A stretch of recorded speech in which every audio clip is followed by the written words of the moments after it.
ഗരം ചായ ചായ കിട്ടാത്തവരാരാണ്? ഇനി ആർക്കാണ് ചായ? ചായ സർക്കാരിന്റെ ഏർപ്പാടാവും. പച്ചവെള്ളത്തിന് കുഴൽ വെച്ചിരിക്കും പോലെ. ഞങ്ങൾക്ക് കിട്ടിയില്ല. അതല്ലേ നമ്മൾ ചോദിച്ചത് പറയാ.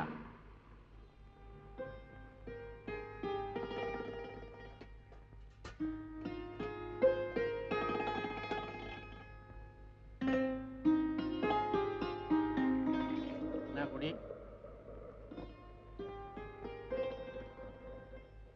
മോനെ എഴുന്നേൽക്ക്. ഇന്ന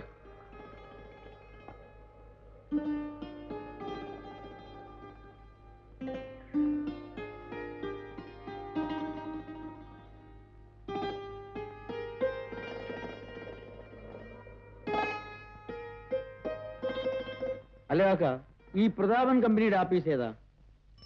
പ്രതാപൻ സാറിന്റെ ആഫീസാ? ആ 3 മുതലാളിമാർ കൂടി നടത്തുന്ന കമ്പനി. അങ്ങനെ പറയ്. അത് കണ്ട, അത് കോർപ്പറേഷന്റെ ആഫീസ്. അതിന്റെ അപ്പുറത്ത് കമ്പനിയുടെ ഗോഡൌൺ. അതിന്റെ അപ്പുറത്ത് ഗൂർക്കയും ഗേറ്റും ഒക്കെ ആയിട്ട് ഒരു വലിയ ബിൽഡിംഗ് ഉണ്ട്. അതാണ് പ്രതാപൻ സാറിന്റെ ആഫീസ്. സുശീലേ, 9 മണിക്ക് ആഫീസ് തുറക്കുമ്പോ നമുക്ക് പോയി കാണാം. വലിയ ഉപകാരം. കായെടുത്തോളി. കാശോ? ഏത് കാശ്? ഇപ്പൊ മോന്തിയില്ലേ, അതിന്റെ കാശ്. അല്ല, അത് സർക്കാരിന് വെറുതെ കൊടുക്കുന്നല്ലേ? നിങ്ങൾക്ക് എന്താ പിരാന്തണ്ട? നമ്മൾ ഈ റോഡെ ചായ വെക്കണമെന്ന് കേട്ടാൽ തന്നെ സർക്കാരിന് കാശ് അങ്ങോട്ട് കൊടുക്കണം. കായെടുക്കി. ആർക്കാ ചായ കിട്ടാത്തെന്ന് ചോദിക്കുന്ന കേട്ടപ്പോ നമ്മൾ പിന്നെ പുണ്യം കിട്ടാൻ വേണ്ടി ചെയ്യണമെന്ന് വെച്ചാ കായെടുക്കി. നിക്കാൻ നേരമില്ല. എത്ര കാശാ? 80 കാശ്. ഇവന് പകുതി ചാർജ് തന്നാ പോരെ? ചായന്റെ കാര്യത്തിൽ പകുതി ചാർജ് ഒന്നുമില്ല. കായെടുക്കി.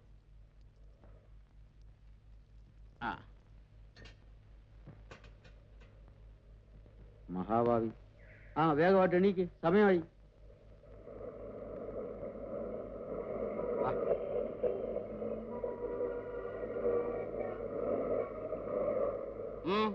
എന്താ?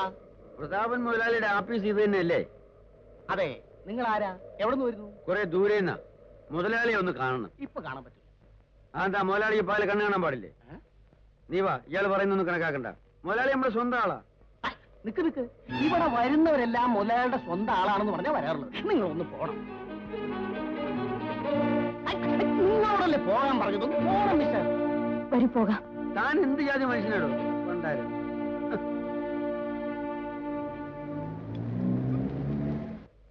സുരേഷ് മുതലാളി.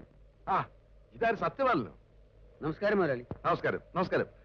എന്താ ഇവിടെ വിശേഷം പറയാൻ കുറെ അധികമുണ്ട്. എന്നാ അത്തേക്ക് വരൂ.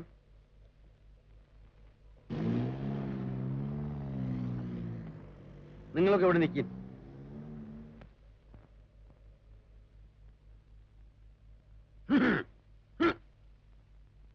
There wasn't any problem. I'm shipping the load tonight. Get your agent to collect it the day after tomorrow. Day after tomorrow. Yeah. Okay then. നമസ്കാരം മുതലാളി. സത്യം പറഞ്ഞ ഇപ്പോഴാ സമാധാനമായത്. ആരാ? അയ്യോ, എന്നെ മനസ്സിലായില്ലേ? കവളപ്പാറ എസ്റ്റേറ്റിൽ നായാട്ടിന് പോയപ്പോൾ നമ്മൾ രക്ഷപ്പെടുത്തിയില്ലേ? സത്യപാലൻ. സത്യപാലൻ. ഞാൻ ഈയിടെയായിട്ട് വല്ലാത്ത ഓർമ്മ പശകലാണ്. ഇൻകം ടാക്സ്, എക്സൈസ്, അങ്ങനെ ഒരു 100 കൂട്ടം പ്രോബ്ലംസ് തലയിൽ. അത് സാരമില്ല. ഞാൻ ഇപ്പൊ വന്ന കാര്യം ചോദിച്ചില്ലല്ലോ. എന്തിനാ? കഴിഞ്ഞ ഉരുൾപൊട്ടല്ലേ ഞങ്ങളുടെ വീടും പറമ്പും ഒക്കെ അടിച്ചെടുത്തോണ്ട് പോയി. എല്ലാം നല്ലതിന് വേണ്ടിയാണെന്ന് കരുതിയാൽ മതി. നല്ലതിനാണെന്നാ? വീടും പറമ്പും പോയി, പെമ്പറന്നവരുടെ മാട് പോയി, മോന്റെ ആട് പോയി, തീർന്നില്ല. പിന്നെ അനിയത്തിപ്പെടിന്റെ തത്തയും പോയി. അങ്ങനെ ഇരിക്കുമ്പോഴാണ് നമ്മുടെ അന്തോണി വന്നത്. അന്തോണിയോട് ഞാൻ മുതലാളിമാരുടെ കാര്യം പറഞ്ഞു. അപ്പൊ അന്തോണി പറഞ്ഞു, നീ നേരെ പോയി മുതലാളിമാരെ കാണാന്ന്. ആര് പറഞ്ഞു? അന്തോണി. അന്തോണി. അന്തോണിയാണ് ഈ സത്യക്രിസ്ത്യാനിയ. കാര്യമേ പറയൂ. ഞാൻ നേരെ ഇങ്ങോട്ട് പോന്നു. നമ്മളിപ്പോ എന്താ ചെയ്യാ? നമുക്ക് തൽക്കാലം ഗോഡൌൺ കീപ്പറായിട്ട് നിർത്താം. എന്താ മതിയോ? അതെന്ത് ചോദ്യമാ മുതലാളി? ഈ സഹായം ഞങ്ങൾ ഒരിക്കലും മറക്കില്ല. അന്നത്തെ കാട്ടിലെ അക്രമികളിൽ നിന്ന് ഞങ്ങളെ രക്ഷിച്ചതിന് ഞങ്ങളാണ് നിന്നോട് കൂടുതൽ കടപ്പെട്ടിരിക്കുന്നത്. ഏതായാലും നാളെ മുതൽ നീ ജോലിയിൽ പ്രവേശിച്ചു. നാളെ ആക്കണ്ട മുതലാളി. എന്റെ സ്വഭാവം എങ്ങനെയാണെന്നറിയാമോ? നാളെ ചെയ്യാനുള്ള ഇന്ന് ചെയ്യുക, ഇന്ന് ചെയ്യാനുള്ള ഇപ്പൊ ചെയ്യാം. ഇപ്പൊ അത് തന്നെ. ഗുഡ്. നിന്നെ പോലെ സത്യസന്ധനും ജോലിയോട് ആത്മാർത്ഥമുള്ളവരുമായ ഒരാളെയാണ് ഞങ്ങൾക്ക് ആവശ്യം. ഇന്ന് തന്നെ ജോലി പ്രവേശിച്ചോളൂ. ഞാൻ സുശീലയോടും ഉഷയോടും ഒക്കെ ഒന്ന് പറഞ്ഞിട്ട് വരാം. അവർ പുറത്ത് കാത്തു നിൽക്കുക. വീട്ടുകാരടക്കമാണ് വന്നിരിക്കുന്നത്. പിന്നെ അല്ലാതെ അവർ ഒറ്റയ്ക്ക് വിട്ടിട്ട് വരാൻ പറ്റുമോ? അപ്പോ സത്യപാലന ആവശ്യം സ്ഥലം വേണമല്ലോ. അക്കാര്യം ഞാൻ ഓർത്തില്ല. ഇന്നലെ റോഡ് വെക്കലെ കിടന്നുറങ്ങി. ആ നമ്മുടെ കോളനിയിൽ വീട് ഒഴിഞ്ഞു കിടപ്പില്ലേ? ഉണ്ടല്ലോ. സത്യമല്ല, അവിടെ താമസിച്ചോട്ടെ. എന്താ? വലിയ ഉപകാരം. മുതലാളി എനിക്ക് വേണ്ടി ഇത്രയും ആലോചിക്കുമെന്ന് സത്യത്തെ ഞാൻ കരുതിയില്ല. എല്ലാവരും നമുക്ക് ഗോഡൌണിലേക്ക് പോവാം. ഓ, വരുന്നില്ലേ? ആഫീസിൽ ജോലിയാണ്. ശരി. Good morning sir. Good morning. നിങ്ങൾ എപ്പോഴും പറയാറില്ലേ വിശ്വസ്തനായ ഒരു ഗോഡൌൺ കീപ്പർ കൂടി വേണമെന്ന്? ഇതാ സത്യപാലൻ എന്നാണ് പേര്. പണ്ട് കാട്ടിൽ വെച്ച് നടന്നൊരു സംഭവം മുതലാളി പറഞ്ഞിരിക്കുമല്ലോ. അന്ന് ഞാനാ അവരെ രക്ഷിച്ചത്. അന്ന് ഞാനില്ലായിരുന്നെങ്കിൽ എല്ലാം ഈശ്വരാധീനം അല്ലേ മുതലാളി? പക്ഷെ അതുകൊണ്ടൊന്നും എന്റെ കഷ്ടകാലം തീർന്നില്ല. ഇപ്പൊ ഒരു ഉരുൾപൊട്ടലുണ്ടായി. എന്തുണ്ടായി? ഉരുൾപൊട്ടൽ. എന്നിട്ട് ആ ഇതാണ് സൂപ്പർവൈസർ വിശ്വനാഥൻ. നമസ്കാരം. ഇദ്ദേഹത്തിന്റെ കീഴിലാണ് നീ ജോലി ചെയ്യേണ്ടത്. അടങ്ങി ഒതുങ്ങി നിന്നാൽ നിനക്ക് നന്ന്. അത് പിന്നെ പ്രത്യേകം പറയണം മുതലാളി. ഞാൻ എപ്പോഴും അടക്കത്തോടും ഒതുക്കത്തോടും കഴിയുന്നവനാ. പിന്നെ എന്റെ നാട്ടുകാർ പറയും ഞാൻ ആവശ്യത്തിൽ കൂടുതൽ സംസാരിക്കുന്നവനാണ്. പക്ഷെ ഉള്ളത് പറയണമല്ലോ. എനിക്ക് ഓർമ്മ വെച്ച കാലം മുതൽ ഈ നിമിഷം വരെ, ഏത് നിമിഷം വരെ? ഈ നിമിഷം വരെ ഞാൻ അനാവശ്യമായ ഒരു മനുഷ്യനോടും ഒരു വാക്ക് പോലും പറഞ്ഞിട്ടില്ല. നാട്ടുകാര് പറയുന്നതിൽ ഒരു അല്പം വാസ്തവം ഉണ്ടെന്ന് തോന്നുന്നു. വരൂ, തന്റെ ജോലി എന്താണെന്ന് അറിയണ്ടേ? പിന്നെ അല്ലേ? വരൂ.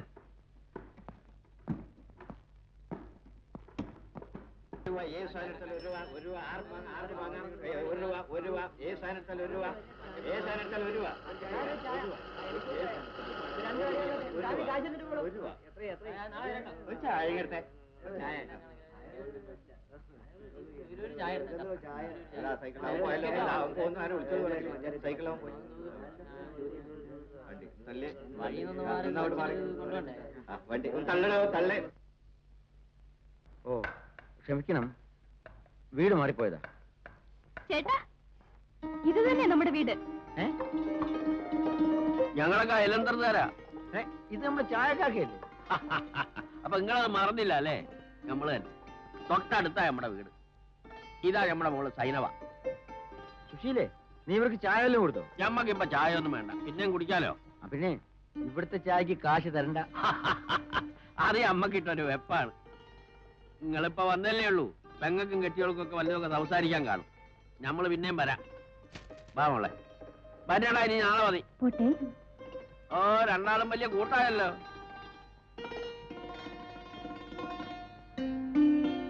നല്ല ആളുകള്, പാവങ്ങളായതുകൊണ്ടാവും. പണക്കാരായാലും എന്താ കുഴപ്പം? മുതലാളി എനിക്ക് എത്ര രൂപ ശമ്പളം തരാൻ പോകുന്ന അറിയാം? 375 രൂപ. എത്ര രൂപ? 375 രൂപ.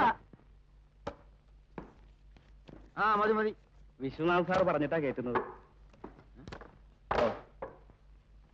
കണക്കനുസരിച്ചുള്ള എല്ലാം കേട്ടി കഴിഞ്ഞല്ലോ.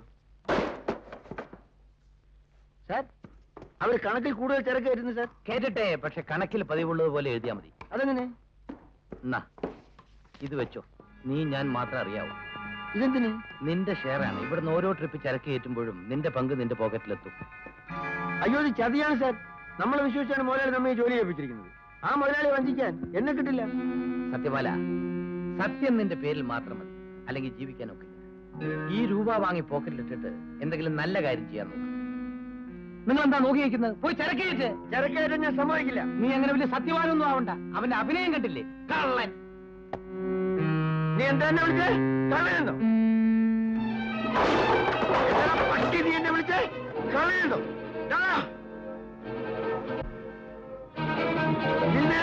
നിന്നെ കൊല്ലും.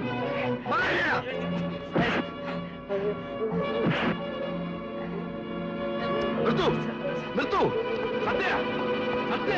എന്നെ കള്ളനെ വിളിച്ചാ ഞാൻ നിന്നെയും തല്ലും, നിന്റെ തന്തയും തല്ലും, നിന്റെ തന്തയും തല്ലും. ഇവൻ കള്ളനാണ് മുതലാളി. കണക്കിൽ കൂടുതൽ തിരക്കേറ്റി അയക്കാൻ നോക്കായിരുന്നു. ഇവരൊന്നും വിശ്വസിക്കരുത്. ഇവന്റെ കള്ളത്തിനൊന്നും എന്നോട് പറ്റില്ല. ദേഷ്യപ്പെടാ സത്യൻ. നിന്നെ ഒന്ന് പരീക്ഷിക്കാൻ ഞങ്ങൾ മനഃപൂർവ്വം ചെയ്തതല്ലേ? വിശ്വനാഥൻ നിരപരാധിയാണ്. ഇത് നേരാണ് മുതലാളി. അതേത്? സാർ, ഞാൻ എന്തൊക്കെ പറഞ്ഞു പോയി. എന്നോട് ക്ഷമിക്കണം സാർ. സാരമില്ല. എന്ന് പറഞ്ഞ പോരെ സാർ, എന്നോട് ക്ഷമിക്കണം. നീ സത്യസന്ധനാണെന്ന് മനസ്സിലായി. അതേ ഞങ്ങൾക്ക് വേണ്ടിയിരുന്നുള്ളൂ. എന്നാലും എന്നോട് ക്ഷമിക്കണം സാർ. സാറിന് വല്ലാതെ വേദനിച്ചിരിക്കും. വരൂ സാർ, ഒരു ചായ കുടിക്കാം. വേണ്ട. പോരെ സാർ. സാർ എന്നോട് ഒരു ചായ കുടിച്ചാലേ എന്റെ മനസ്സിന് സമാധാനമാവും. എന്റെ മനസ്സിന് ഒരു സമാധാനം ഉണ്ടാവുള്ളൂ. ആ. സത്യൻ, നാളെ മുതൽ നിനക്ക് ഞാൻ പ്രൊമോഷൻ തരുന്നുണ്ട്. 600 രൂപ ശമ്പളം. എന്താ? 600 രൂപയോ? എനിക്കെന്തിനാ മുതലാളി അത്രയും രൂപ? ഇനിയും നിനക്ക് പ്രമോഷനും ഉണ്ടാകും, ശമ്പളവും കൂടും. ഇത് 2 മാസത്തെ ശമ്പളം അഡ്വാൻസായി വാങ്ങിച്ചോളൂ. വാങ്ങിച്ചോ?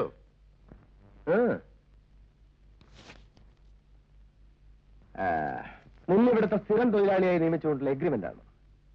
ഒരു ഒപ്പിട്ട് തരുന്നതിൽ വിരോധമൊന്നുമില്ല. എന്തിനാ മുതലാളി അങ്ങനെയൊക്കെ പറയുന്നത്? ഓരോപ്പന്തിന് 1000 എണ്ണം ഇട്ട് തരാം. എവിടെ? വായിച്ചു നോക്കിയിട്ട് ഒപ്പിട്ടോളൂ. എന്റെ മുതലാളിമാരെ എന്റെ കടലാസ് ഒപ്പിടാൻ വായിച്ചു നോക്കണമെന്ന് പറഞ്ഞാൽ അപ്പോ എന്റെ മുതലാളിമാരെ എനിക്ക് വിശ്വാസം ഇല്ലെന്നല്ലേ അർത്ഥം? എന്റെ മുതലാളിമാരെ എനിക്ക് നന്മ വരുന്ന കാര്യം ചെയ്യുമെന്ന് എനിക്കറിയാം. എവിടെ പറഞ്ഞു? ഇതാ ഇവിടെ.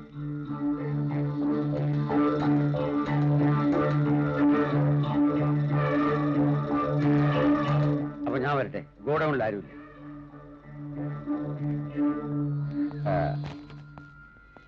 ഏതായാലും പറ്റിയ ആളെ തന്നെയാണ് നമുക്ക് കിട്ടിയത്, അല്ലേ? അതെ.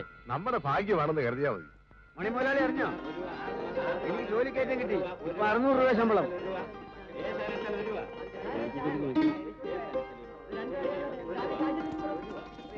കഞ്ചാ പിടിച്ച് കളയരുത് കേട്ടോ.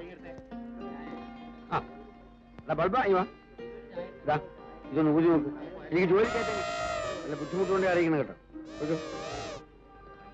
സുശീലേ, ഉഷേ,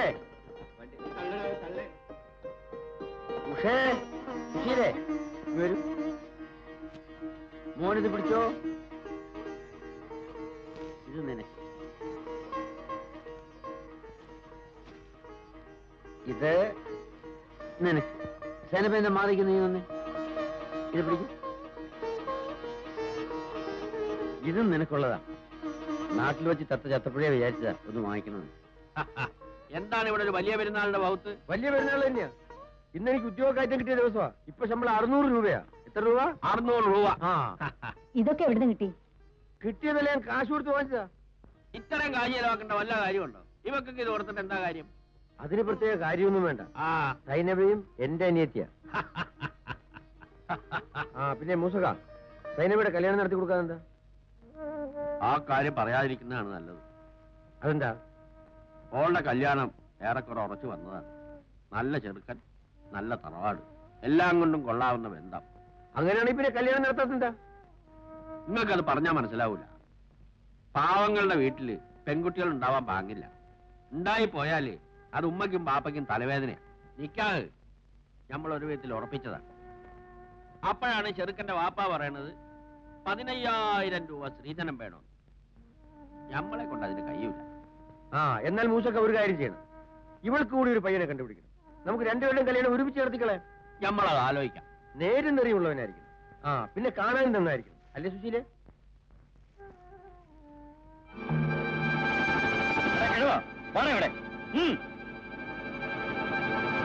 ആരാണ് അയാള്?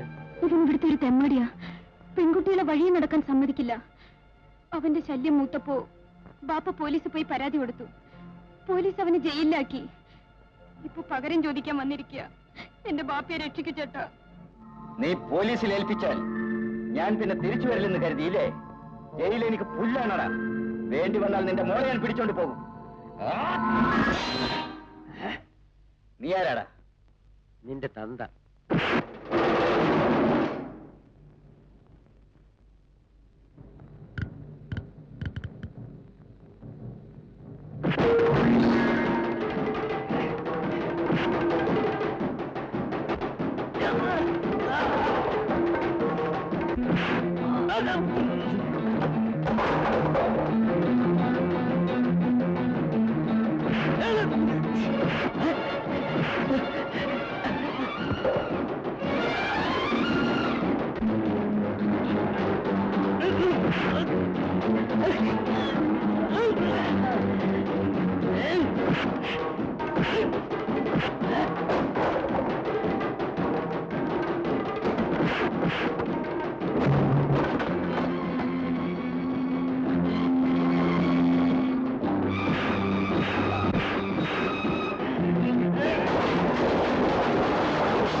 ജീവനോട് നീ തിരിച്ചു പോവില്ല.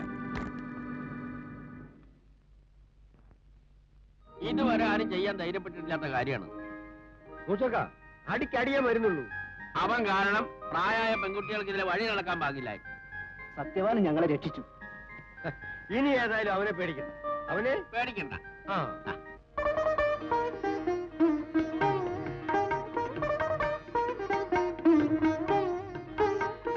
പാവങ്ങളെ എടുത്തു കൊടുക്കും.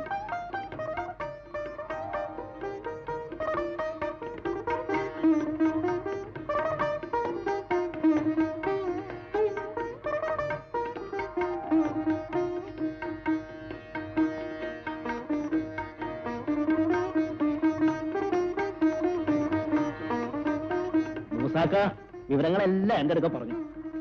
സ്ത്രീ ധനം, ധനം എനിക്ക് വേണ്ട, സ്വഭാവമാണ് കാര്യം.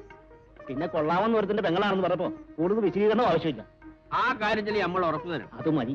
നമ്മുടെ ഇത്രയും കാലത്തെ ജീവിതത്തിനിടയ്ക്ക് ഇതുപോലെ ബൗസുള്ള ഒരുത്തിനെ നമ്മൾ കണ്ടുമുട്ടിയിട്ടില്ല. പെങ്ങളാണെങ്കിലും മോളെ പോലെയാണ് ഞാൻ അവളെ വളർത്തിയത്. നല്ലൊരു തറവാട്ടിലേക്കാണെന്ന് മൂസക്ക പറഞ്ഞപ്പോ എനിക്ക് സന്തോഷമായി. അപ്പോ നല്ലൊരു ദിവസം നോക്കി നമുക്ക് നടത്താം. എന്നാ ഞങ്ങൾ ഇറങ്ങട്ടെ. വരും മൂസാക്ക. ആ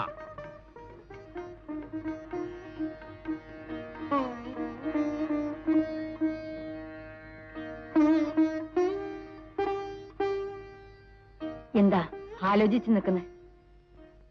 ഉഷയുടെ കല്യാണം കഴിഞ്ഞാൽ നമ്മുടെ വീട്ടിലൊരു പെൺകുട്ടി ഇല്ലാതെ. അതിന് നമ്മൾ എന്ത് ചെയ്യാനാ? വഴിയുണ്ട്. എന്താ? നീ ഒരു പെൺകുട്ടിയെ പ്രസവിച്ചു തന്നാൽ മതി. ചുമ്മാ